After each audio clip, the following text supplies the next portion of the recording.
Hello everyone. Today I will discuss about aphorism 31 of Organon of Medicine. In this aphorism, Hahnemann say the inimical forces, partially physical, to which our terrestrial is exposed, which are termed morbific noxious agent. In this aphorism, Hahnemann say that which are termed as morphic noxious agents do not possess the power of morbidly deranging the health of man unconditionally. He say here Dr. Hahnemann say human beings are constantly exposed to harmful influence, both mental, physical, such as stress, grief, infection, poor food, cold, heat. अगर morbid agent सिर्फ उसके पास unconditionally कोई condition होना चाहिए तभी वो हम लोग का ह्यूमन बीइंग का हेल्थ को अफेक्ट कर सकता है.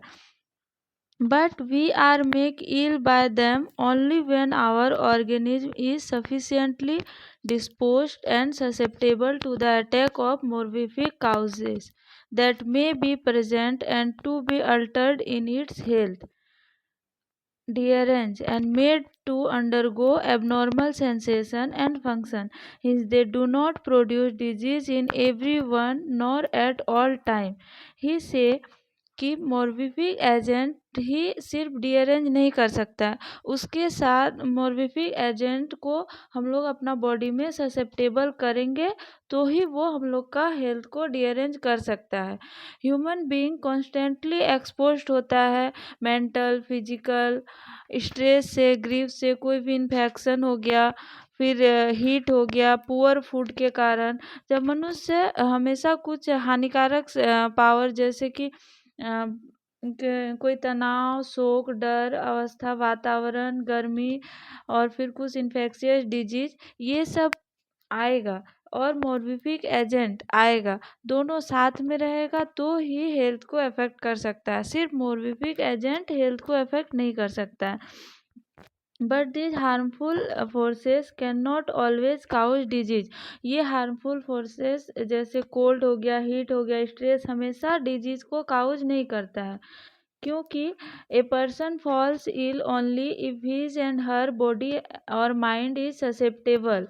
अगर उसका बॉडी और माइंड एक्सेप्ट कर लिया कि हाँ हमको बीमार होना है तो वो व्यक्ति कमज़ोर हो जाएगा, सेंसिटिव, वीक हो जाएगा, प्रीडिस्पोज हो जाएगा, तब वो मोर्बिफिक एजेंट उस पर अफेक्ट कर सकता है. बीमारी उसी को अफेक्ट कर सकता है जिसका शरीर या मन उस मोर्बिफिक एजेंट से, उस डायनेमिक फोर्स से अफेक्ट हो जाएगा तो फिर उसको बीमारी हो जाएगा. जैसे during a viral fever outbreak some people fall sick while other remain healthy. जब कोई फ्लू या डेंगू फैलता है तो कुछ लोग बीमार बहुत जल्दी हो जाते हैं और कुछ लोग वैसे स्वस्थ रहते हैं, क्योंकि only those whose vital force is susceptible get derange. अगर किसी का बॉडी बहुत ज़्यादा संवेदनशील है, बहुत ज़्यादा सेंसिटिव है, ससेप्टेबल है, तो उसको बीमारी हो जाएगा ईजिली. सिमिलरली इमोशनल शॉक जैसे कुछ चीज़ खोने का दुख, डर, गुस्सा काउज मेंटल और physical illness in some not in everyone. सिर्फ फिजिकल काउज जैसे कि कोई इन्फेक्शन से ही बीमारी नहीं होता है. लॉस, एंगर, फेयर ये सब कारण, कोई अचानक कोई शौक, कोई दुख, ये सब कारण से भी लोग बीमार हो सकते हैं. पर इसका असर सब लोगों पे नहीं होता है. जो आदमी उस चीज़ से ससेप्टेबल हुआ, एक्सेप्ट कर लिया कि हाँ हम इस चीज़ से नहीं लड़ सकते हैं, तो वो व्यक्ति बीमार हो जाएगा. अब ससेप्टिबिलिटी और डिजीज में क्या फ़र्क होता है.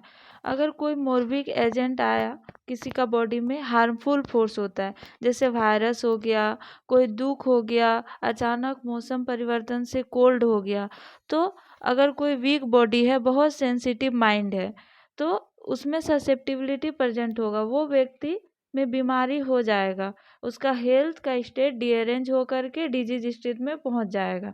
और दूसरा क्या होता है कि कोई मॉर्बिफिक एजेंट आया, जैसे कि वायरस, ग्रीप, कोल्ड, तो अगर स्ट्रांग बॉडी है, उसका शरीर भी, इम्यूनिटी सिस्टम अच्छा है, उसका माइंड भी स्ट्रांग है, तो ससेप्टिबिलिटी एब्सेंट रहेगा उसमें, उसमें कोई डिजीज नहीं होगा, हेल्थ उसका मेंटेन होगा, हेल्थ डीअरेंज नहीं होगा। यही फ़र्क होता है ससेप्टिबिलिटी और डिजीज में। जिस पेशेंट हनीमैन एफोरिज्म 31 में यही बताते हैं कि अगर कोई पर्सन ससेप्टिबल है तो उसमें डिजीज हो जाएगा। सिर्फ ये मॉर्बिफिक एजेंट से डिजीज नहीं होता है, ससेप्टिबिलिटी भी मायने रखता है। अगर ससेप्टिबिलिटी है तो डिजीज होगा, और अगर स्ट्रांग बॉडी और माइंड है, ससेप्टिबिलिटी एब्सेंट है, तो वो व्यक्ति हेल्दी स्टेट में रहेगा, उसका हेल्थ मेंटेन रहेगा और उसमें डिजीज नहीं होगा। अगर आप लोग को मेरा वीडियो समझ आए तो लाइक, शेयर और सब्सक्राइब करें, और कमेंट में बताएं कि वीडियो कैसा लगा। Thank you.